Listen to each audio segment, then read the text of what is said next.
Thanks. Thank you, Barbara. And with that, I'll start taking questions. I actually don't have an opening statement, so Bob, what do you get? I'll ask you about the situation in the Kobani area. Sure. The last 2 days, the CENTCOM has said 18 airstrikes over, well, 18 plus 21, large number of airstrikes for the last 2 days. Why have you been focused so much on that if it's not a strategic location, and what has been the actual practical effect in recent days of these strikes? No, good questions. Let's see if I can break this down for you. First of all, nothing's changed about the focus and the attention that we have lent to Kobani and to the threat ISIL still poses in and around Kobani. We've been watching this for a long time. We've been conducting strikes for a long time. But there's a few reasons why you have seen more strikes in the last couple of days. One of them is, frankly, there's more ISIL in and around Kobani. We believe that the great majority of the population of that town has evacuated and left, and it ranges every day, but it's in the realm of the hundreds or so of people left there. Per day, you mean? In Kobani, huh? Hundreds of no, that there are only hundreds or so left in Kobani. Sorry, citizens left there. It's also, ISIL has made no secret of the fact that they want that town, and this goes completely in line with what we've been saying before, that this was one of these guys want to grab ground. They want territory. Kobani is a territory they want, and so they have continued to flow fighters to Kobani, meaning there are more targets in and around Kobani. So one of the reasons why you're seeing more strikes there is because there's more ISL there. We believe, and it's hard to give an exact number, but we believe that we have killed several hundred ISIL fighters, again, in and around Kobani. Number two, Bob, it's also been a function of quite frankly, the weather. The weather in central Iraq has not been overly conducive to air operations, and so General Austin has had, as any combatant commander has, the flexibility to move his resources and assets around. So he has more resources and assets to apply to the fight in and around Kobani. But the principal reason is that there are just more ISIL there, and that's a function of what they're trying to do. It's not meant to elevate the circumstances there at any higher strategic level than it's been before. I would also say, and I think it's important for people to understand, Kobani could still fall. It could very well still fall. And could you clarify anything about across the border, what the arrangements are at this moment? Well, as you know, Bob, we have a team, a DoD team, a combined team from European Command and Central Command that are in Ankara right now. I think this is day 2 of their trip there, and they're working closely with the Turkish military staff and authorities to work out more of the details on what contributions and specifically the kind of access that we might be able to receive from Turkey. But they're still working it. They haven't. I'm sure that we'll get a report when they're done, but I have nothing more to say about it today. Phil. Thanks, Admiral. Kurdish officials have told Reuters that YPG fighters are giving coordinates for airstrikes to the U.S.-led coalition. Could you talk a bit about whether or not that's helping inform targeting right now, and whether that's led to some of these latest strikes, and also on the situation in Anbar, what is your confidence that the U.S. coalition-led coalition is losing ground to IS in Anbar? On your first question, I don't have anything for you on that in terms of. I just don't have any details to announce or speak to with respect to coordination on the ground. We do know that the Kurdish militias there are fighting hard to keep the town, and that we do believe that our airstrikes have helped them in that ISIL still threatens Kobani, but that they're holding it right now. We believe it's still being defended and still in their hands, the Kurdish militia. It doesn't mean there aren't going to be pockets of Kobani that ISIL controls or temporarily has possession of. It's a fluid situation, but by and large, our assessment today is that Kurdish militia still hold it. And again, I don't have anything specific to talk about with respect to coordination. On your question about Anbar, I would put it this way, and it's not going to be too terribly different than the way I put it before. The situation in Anbar province remains contested. There are pockets around Fallujah and Ramadi that ISIL still possess. And the word still is deliberate because they've possessed territory there for quite some time. I know we're all watching it very closely now, but it's not like they haven't been there before throughout the summer and into the early fall. Likewise, there are parts of Anbar province that the Iraqi security forces are in control and are fighting for to either maintain or to re-obtain. A full third of the Iraqi security forces, the Iraqi army, are stationed in Al-Anbar. A full third. That's not insignificant. Now, again, it's mixed and it's fluid and it's going to change from day to day, the situation there. But I can tell you that the Iraqi government in Baghdad and the Iraqi security forces very well know what the threats are there, and they're fighting. It's a mixed picture. What would you say about Senator McCain's assessment that IS, the Islamic State, is winning and that the U.S.-led coalition is not? Well, I'm not going to... I would just tell you that we believe that, let me put it this way, it's going to be a long fight, it's going to be difficult, there's going to be setbacks, there's going to be wins and there's going to be losses. And we're mindful of the complicated nature of this. And we're also very mindful of the fact that, and I've said it before, military power, military action is not going to be decisive in and of itself. It's just not going to work that way. But the situation changes every day.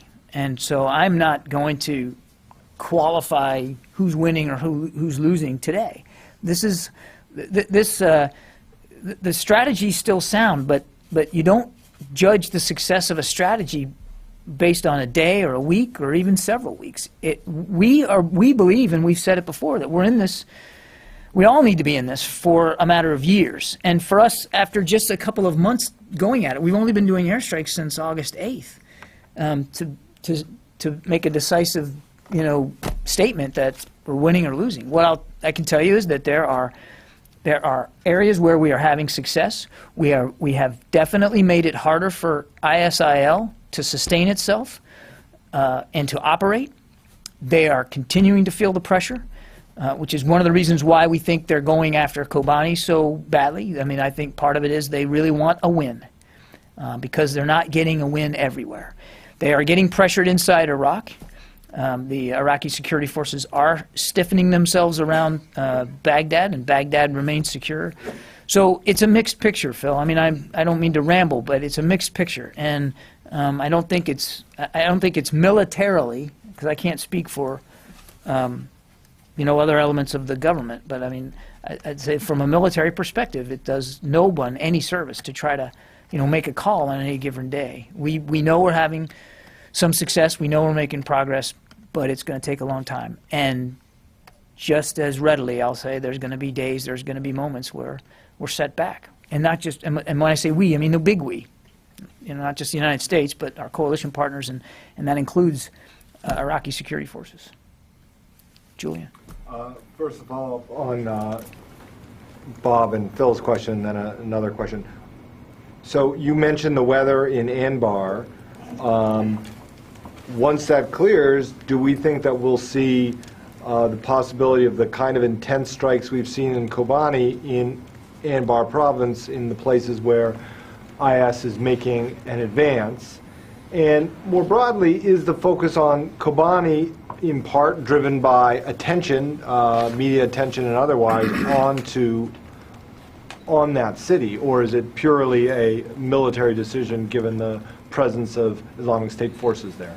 Well, I think you can understand, Julian, that I'm not going to speculate about future operations. Yeah, the weather's been a factor in central Iraq. It's been a factor. I didn't mean to suggest that it's the factor. And as the weather improves, I think you're going to continue that you'll see continued pressure applied. as appropriate and as we're able to. But again, I won't forecast specific operations. On your second question, absolutely not. To suggest that strikes have been ramped up around Kobani because of media coverage is it's ridiculous. It's a ridiculous assertion, and it's not true. We had been focused on Kobani before cameras started showing up there. We understand that this is an area that ISIL wants, and one of the goals in Syria, and I've said this before, is we're trying to get at their safe haven and sanctuary. They want Kobani for some sort of safe haven and sanctuary. Exactly what? You'll have to ask them. But we know they want it. And as I said, the more they want it, the more resources they apply to it, the more targets we have to hit. And part of what we're trying to do is put pressure on them, and these strikes against them and their positions in and around Kobani allow us to do that. And as I said, we know we've killed several hundred of them. Again, this is about getting at their ability to sustain themselves. And I think it's an important, to remember, I mean, they have enjoyed, in early summer, they've enjoyed some lightning fast success, no question about that. But there's a shelf life on that. It's not like they have, first of all, we're taking away a lot of their logistical and sustainment capability, and it's not like they have a whole heck of a lot of ability to reconstitute that. They can, and I suspect they're an adaptive enemy, and they'll try to. But sustainment over the long term, that's an important thing we got to think about. It's going to be very difficult for this group. So you announced, or rather the chairman today announced, that this operation would be called Inherent Resolve, which was a name rejected by the Pentagon a week ago as kind of boring or blah. Why did you come about and decide that Inherent Resolve was the right name for this operation? I don't know who. I understand that some anonymous sources said that the name was rejected. I'm not aware of any overt decision made by leadership here in the Pentagon to reject the name. But it isn't, that's the name, it's out there, and that's what we're calling it, and now we're moving forward. David? One quick question on the current fighting, which is, has the U.S. taken any steps to reinforce Baghdad Airport? And then I'd like to ask you a question about this whole business with the chemical weapons. No, to your first question.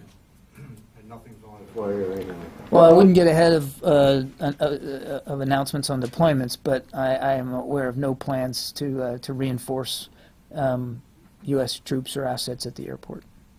Does the Pentagon have an estimate on the number of service members exposed to chemical weapons in Iraq as a result of destroying caches of weapons? Right now, our best estimate is it's around 20 that we believe through that period, mid-2000s to 2010, 2011, were exposed to material from chemical munitions. And do you have any evidence that any remaining chemical weapons has now come into the possession of ISIS? No, we have no indications that right now that they have possession of those kinds of munitions. I think, earlier, several months ago, we talked about a munitions depot that we couldn't rule out that they were in possession of, but we said at the time and still maintain that we believe that material A was very corroded and very old. Not that it's not still toxic, but that it was it had been definitely degraded over time in terms of its toxicity, and that it would have been we still believe it would be very, very difficult for them to kind of weaponize it. So, but no, I haven't seen any indications that they're in possession of stocks like that. Can I follow on that? Sure. Were any of these injured U.S. troops denied treatment after being exposed to those chemical weapons, or told not to talk about their injuries? I can't speak for what guidance or decisions their unit commanders or medical staff may have given them at the time. I just can't. So I can't answer your question, were any of them denied treatment or were any of them told not to talk about it. I don't know the answer to that. Those were decisions that were made at a local level. What I can tell you is that What I can tell you is Secretary Hagel has high expectations for all leadership, medical and otherwise, that we're going to give our troops the care and support that they need, and that if errors were made, mistakes were made, his expectation is they'll be rectified. But I'm not going to, I couldn't and I wouldn't go into the case of each one of these 17 soldiers. That's not a decision. That's abuse, is it not? I mean, who would get an injury, who would be exposed to sarin gas and then say, let's decide not to treat that? I mean, that would be abuse, would it not? I don't know what decisions were made with respect to each of those soldiers at the time, Justin. I just don't have that level of detail. This happened a long time ago, and it was on an individual basis. Okay, so And the other thing I'd say is that the treatment they received on the battlefield was at the operational level, and the treatment that they are or are not receiving now is either for the VA or for the services to speak to. We take any indication that a member of the armed services did not get the medical care that they deserve seriously, just like we take any indication that they didn't get any other kind of support that they deserve seriously. This medical review that you talked about, that was announced months ago, and you mentioned in a statement today, so are they looking into, is this medical review going to look back into these reports, or is it already looking at these reports? Neither. The medical health system review that the Secretary ordered and was completed and we rolled out to you was not aimed at any particular case or cases. It was a system-wide review about access and care, quality and safety. And we've already rolled out the details of that. That review is done, it's complete, and it's over. And so you've got a new review into these specific The cases? Secretary has not ordered a review into these specific cases detailed by the New York Times. So so what is being done about it then? What is being done about each of the About the claims that these people suffered injuries and nothing was done about it. This is the Secretary's expectation is that service members and their families are going to get the care and support that they need. And if they aren't, he wants to make sure that leadership address that. But we're not going to be ordering from the Pentagon level, Justin, a review of each and every one of these cases. Secretary saw the article. Secretary, as he does for any one of our service members, he shares. He has concerns about whether or not they've been treated fairly and equitably, and if they've gotten the care that they need.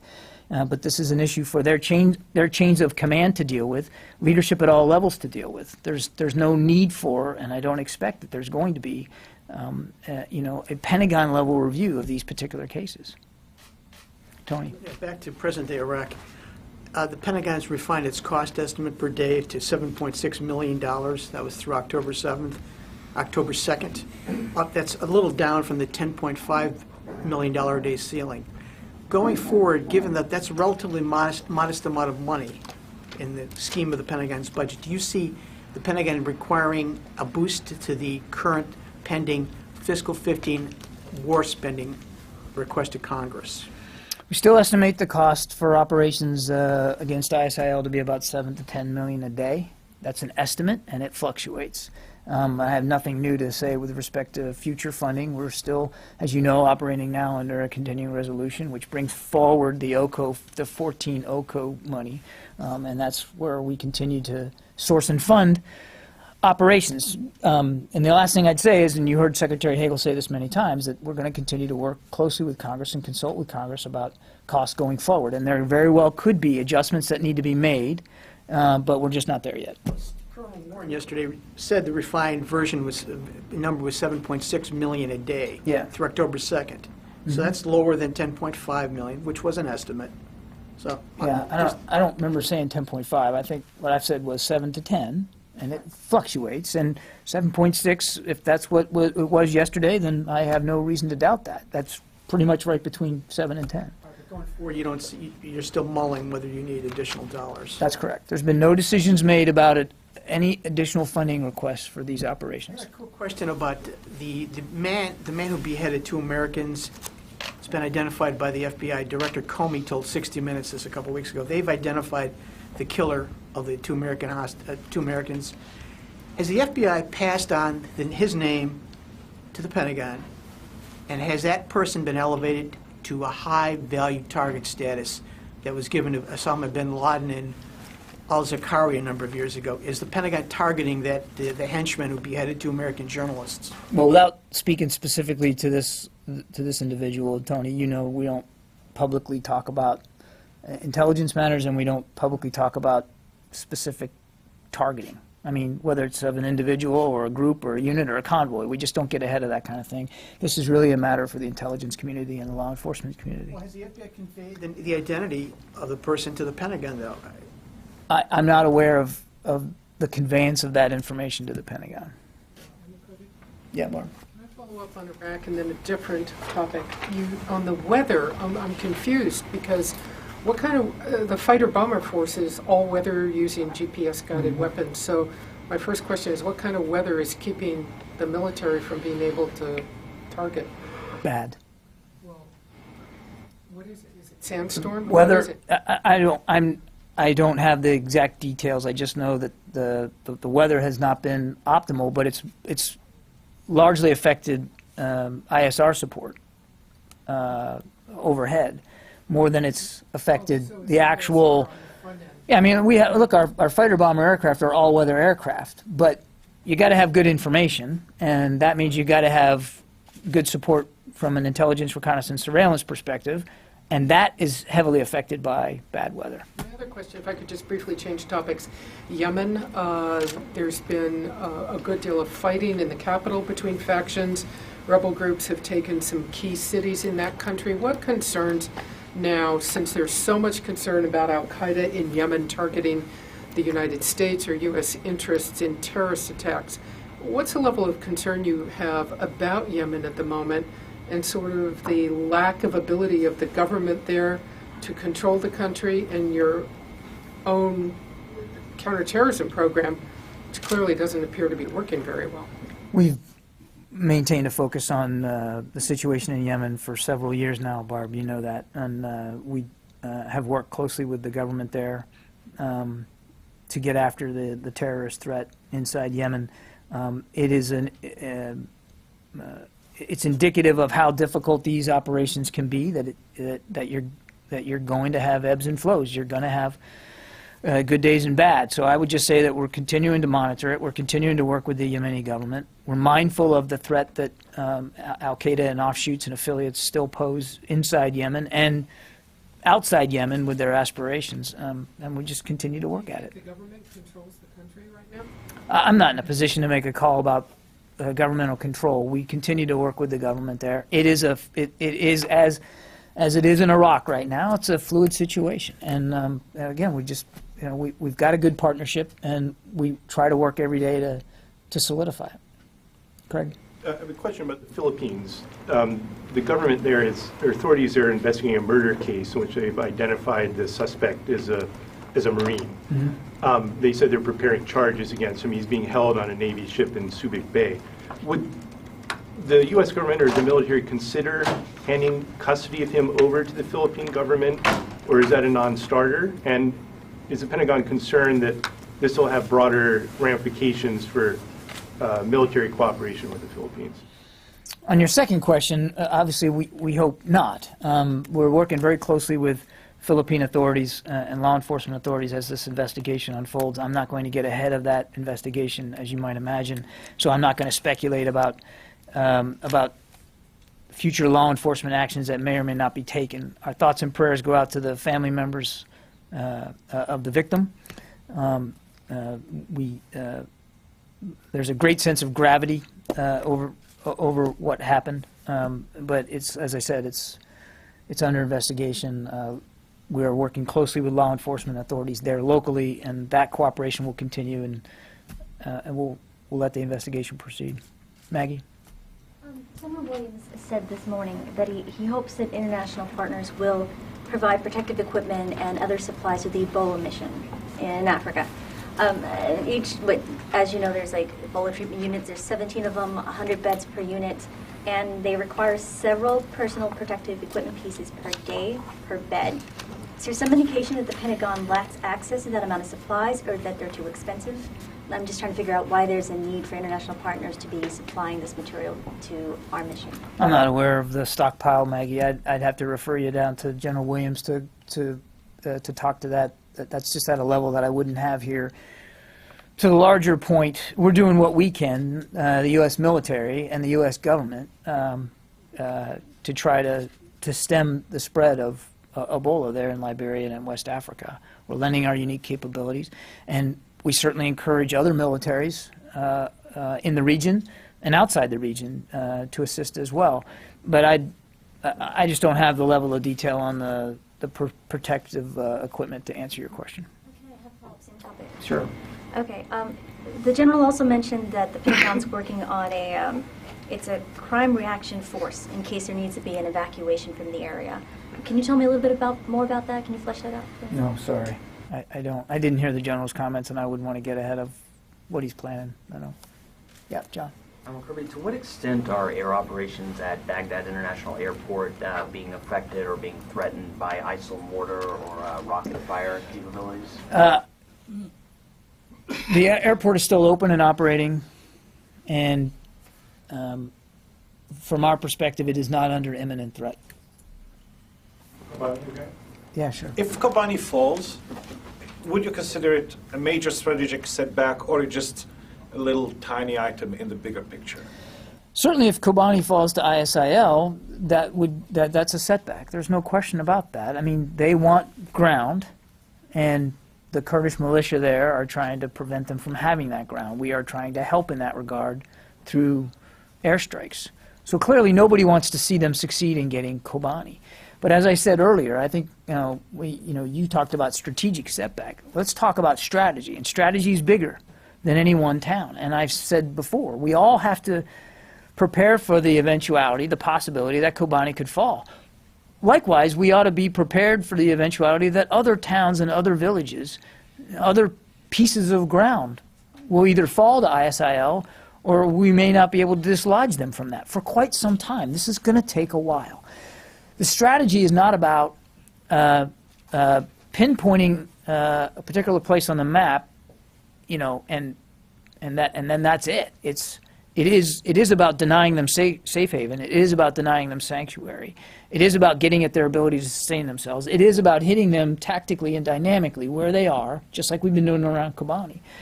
But if we hinge the entire success of the strategy, the regional, comprehensive, long-term strategy, on any one point, then I think we'd be doing the strategy a disservice and missing the larger point here, which is to try to eliminate the threat this group poses by taking away their ability to breathe.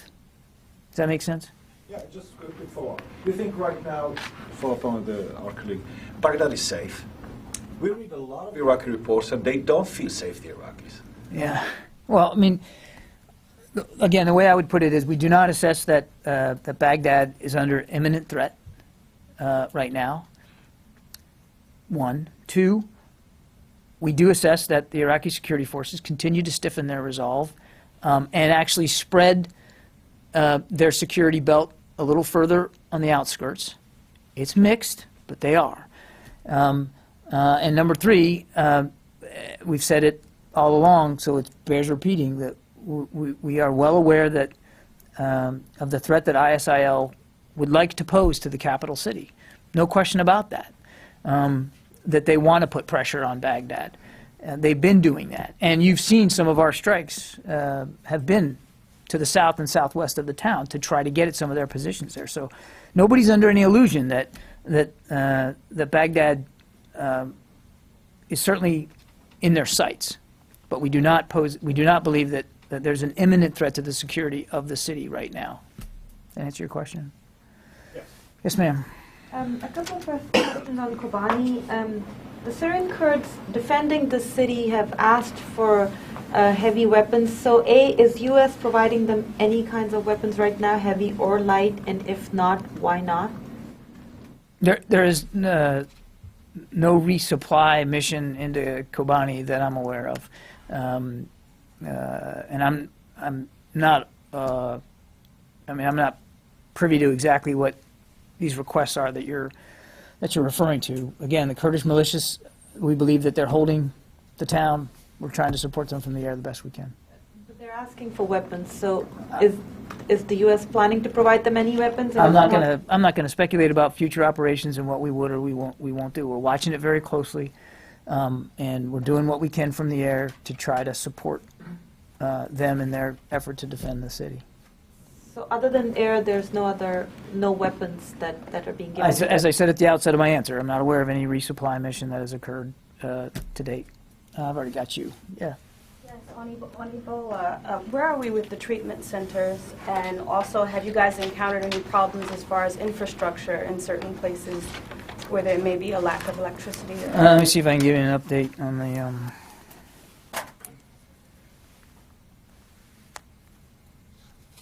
So for the 25-bed facility, all the site preparation has been completed. The main tent structure assembly is complete. Construction of the supporting facilities continues. The target date for the completion of that is the 21st of this month. The 25-bed facility will be manned by public health service employees, and we expect that team to arrive by the end of October. On the emergency treatment units, as you know, we've commenced work on 2 of them. One of them is still on track to be completed by the end of the month. The second one is still on track to be completed by around the first week or so in November, so shortly after that. There are 17 eventual ETUs that are going to be stood up. Not all of them are right now scheduled to be constructed by U.S. troops. The majority are, but not all of them. So now that could change over time. I get that, but that's where we are right now. That are helping, or who are the others that are helping to build that if it's not troops, just troops? UN. The UN's responsible for the other ones. I don't want to guess. I think it's, well, I won't guess right now. But the majority of the 17 are we're responsible for building. But again, that could change. I just don't know. We're going to be flexible. We've got great expertise down there. I would also add that while we see the construction is sort of on pace right now, the weather continues to be a real factor there. It's the rainy season, and there are hours and hours every day where our troops are not able to work just because you can't build, you can't prepare a site in a monsoon. So we need to be flexible here. Everything's on track, but that could change too over time. Richard? Admiral, on the operational name, can we say when this began? Was it August 8th or another date? Yes, the name is retroactive, and it goes all the way back to August 8th. To August 8th, okay. Can you say, is there a particular message that the U.S. is trying to convey through this name, Inherent Resolve? Yeah, I think I think CENTCOM probably put it in their press release too when they did this. But I mean, the name, we believe, first of all, we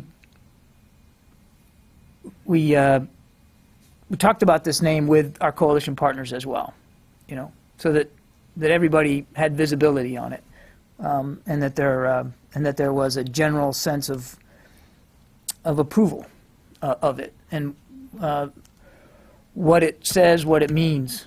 And for us, what it means is that we are going to stay resolved and determined to get after this threat.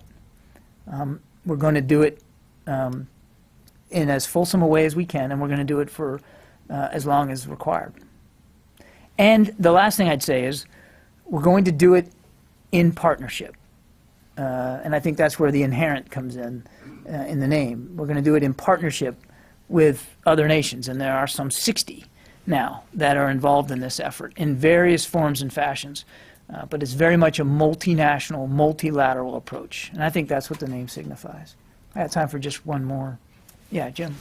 Just a quick follow-up on Bar. You mentioned, I think, that about a third of the Iraqi security forces are there now, and what I'm wondering is that sort of a redeployment of forces? Have they pushed forces in that direction? Yes. And secondly, is it your assessment that those forces are sort of at this point capable of offensive type operations, or do they still need a fair amount of support before they can do that? Yeah. So the answer to your first question is yes, we've seen them move forward. Number two, yes, but we do see Iraqi security forces branch out move forward. They're taking the offense in some areas. But as we've said, again, all along, these forces for 3 years were not given the proper resources, staffing, and leadership that they needed. So it's a mixed picture. I can't honestly look in the eye and say that every unit there of that third of the Army is of the same caliber of quality and competence. They aren't. That's one of the reasons why our advise and assist mission is so important, and why we continue to try to give them help, again, at the brigade level or higher. And we do have, I think, 7 advising teams that are focused on Iraqi headquarters in the south and in and around Baghdad. The other 5 are up near Erbil. So that's a key part of this effort is too. Sorry to interrupt you. But any of those teams in Anbar? No, as I said, they're at brigade or division level headquarters. Those headquarters staffs do not go out in the field. The advising teams are not out in the field. The Iraqi security forces, to Jim's question, they very much are, and they are pushing forward, but with mixed success. And I said that, I think, in my answer to Phil. It's a mixed picture there in Anbar. Thanks, everybody.